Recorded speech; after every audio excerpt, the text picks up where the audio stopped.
صلی اللہ علی محمد صلی اللہ علیہ وسلم. الحمد للہ کفا وسلام علی عبادہ الذین اصطفى اما بعد. وقال النبی صلی اللہ علیہ وسلم الغیبۃ اشد من الزنا او کما قال علیہ الصلاۃ والتسلیم. محترم سامعین و ناظرین، میں نے آپ کے سامنے ایک حدیث شریف پڑھی ہے.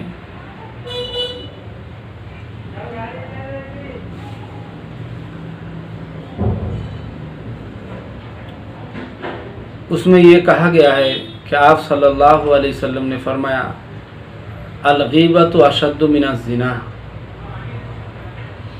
غیبت کا جو نتیجہ انجام اور جو سزا جو گناہ ہے وہ زنا سے بھی بڑھ کر ہے.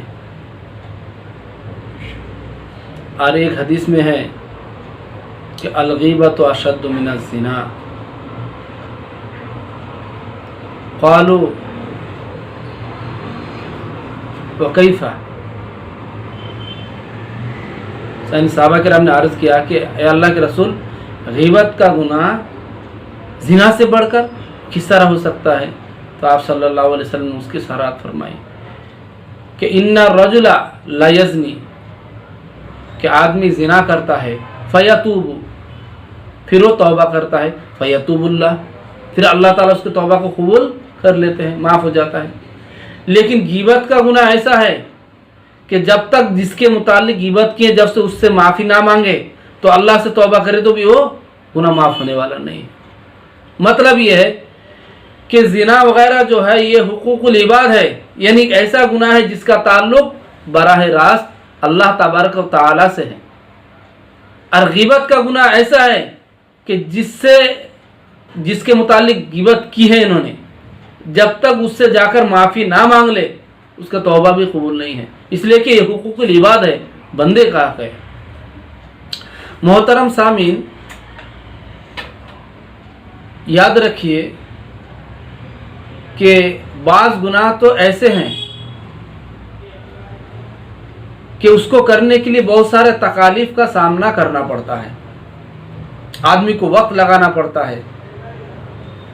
اور کچھ گناہ ایسے ہیں نہ اس کے اندر وقت برباد ہوتا ہے، نہ اس کے لیے تیاری کرنی پڑتی ہے، تھوڑی سی بات ہے، لیکن گناہ اتنا زیادہ ہے کہ پہلے والے کے مقابلے میں کئی گنا زیادہ ہے نتیجے کے اعتبار سے. ان گناہوں میں سے ایک گناہ غیبت ہے جو کرنے والوں کو بالکل محسوس نہیں ہوتا ہے، وقت خراب بھی نہیں ہوتا ہے، اور اس کے ذہن میں یہ بات آتی بھی نہیں ہے کہ میں اتنا بڑا گناہ کر رہا ہوں. اور گناہ کے اعتبار سے بہت بڑا ہے کہ زنا سے بھی زیادہ بڑا کہا گیا ہے. یہ افسوس کے ساتھ یہ بات کہنی پڑ رہی ہے کہ ہم اپنے دوست احباب کے ساتھ جہاں کہیں پر 2-3 آدمی ملتے ہیں تو کچھ موضوع نہ ملا تو کسی کی برائی شروع کر دیتے ہیں، کچھ نہ کچھ کہہ ہی دیتے ہیں، اور وہ گناہ ہو جاتا ہے اور اس کو پتہ بھی نہیں لگتا ہے کہنے والوں کہ وہ تو سمجھتے ہم نے تو کچھ نہیں کیا. ایسا ہی ہے جب آپ صلی اللہ علیہ وسلم نے غیبت کی یہ برائی بیان کی تو صحابہ کرام کے دلوں میں یہ بات کھٹکی کہ یہ جو ہمارے سامنے جو بھائی ہیں تو یہ صاحب تو واقع یہ تو گالی گلوچ کرتے ہیں، یہ تو غلط کام کرتے ہیں. تو جو آدمی جو کام کرتے ہیں وہ بات کہنا بھی کیا گناہ ہے؟ یعنی آپ صلی اللہ علیہ وسلم سے انہوں نے کہا کہ اللہ کے رسول اگر وہ کمیاں وہ عیب اگر اس کے اندر ہے اور ہم کہیں کیا تب بھی یہ غیبت ہے؟ تو آپ صلی اللہ علیہ وسلم نے فرمایا ہاں، ارے تبھی تو یہ غیبت ہے. اگر اس کے اندر وہ برائی نہ ہو اور پھر آپ کہیں تب تو اس سے بڑا گناہ، یہ تو بہتان ہے، پھر تو یہ بہتان ہے. یعنی جس کے اندر کوئی کمی ہو، کوئی عیب ہو، کوئی نقصان ہو، اگر آپ کا ازالہ کرنا ہے تو انہی کے سامنے آپ کو کہنا ہے. اور اگر سرے سے اس کے اندر وہ برائی نہ ہو اور پھر آپ دوسرے کے سامنے اس کا چرچا کریں، تب تو غیبت سے بڑھ کر یہ تو بہتان ہے، یہ تو بہتان ہے، یہ اس کا گناہ تو اور اس سے بڑا ہے۔ اب ہم کو یہ سمجھنا ہے کہ بھائی جو کسی کے متعلق جو کوئی بات ہم کہہ رہے ہیں تو کیسے ہم سمجھے کہ یہ غیبت ہے یا غیبت نہیں ہے؟ تو اس کا ایک آسان طریقہ بتاتا ہوں، وہ یہ ہے، مثال کے طور پر میں زید کے بارے میں کچھ کہہ رہا ہوں عمر کے سامنے، تو اب ہم کو یہ سمجھنا پڑے گا کہ جو باتیں میں زید کے سامنے کہہ رہا ہوں عمر کے متعلق، اگر عمر وہاں موجود ہو تو میں کہہ سکتا تھا یا نہیں؟ اگر ایسا ہے کہ ان کے رہتے ہوئے میں نہیں کہہ سکتا ہوں، لیکن جب وہ وہاں نہیں ہے تو میں کہہ رہا ہوں، یہ غیبت ہے۔ اور اگر کوئی ایسی بات ہے کہ وہ رہے تو بھی میں ان کے سامنے وہی بات کہتا تھا، وہ نہیں ہے تو بھی کہہ سکتا ہوں، تو اس میں کوئی قباحت نہیں ہے۔ کیوں کہ یہ اس قسم کی کوئی بات نہیں ہے، اگر ہوتی تو اس کے سامنے وہ نہیں کہہ سکتے تھے۔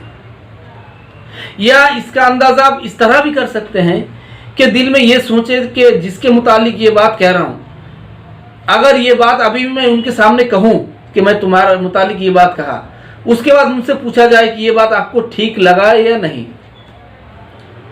اگر وہ یہ سوچتے ہیں کہ آپ نے یہ کام غلط کیا، جو بولنا تھا مجھے ہی بولنا تھا، ان کو کیوں بولے، تو سمجھے یہی غیبت ہے۔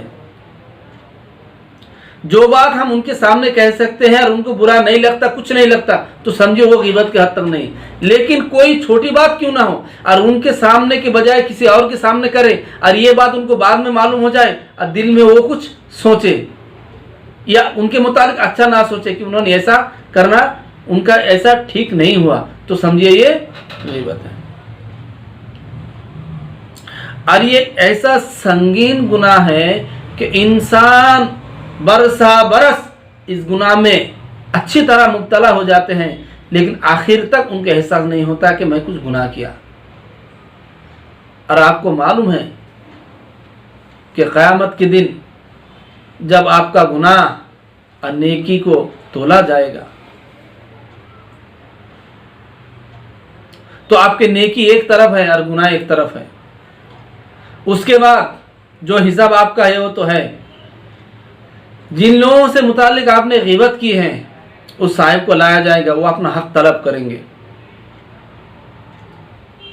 تو سب سے پہلے وہاں تو لین دین کچھ نہیں ہے، روپیہ پیسہ کچھ کام تو نہیں آئے گا، وہاں تو معاملہ ہوگا سزاؤں سے اور ثواب کے ذریعے۔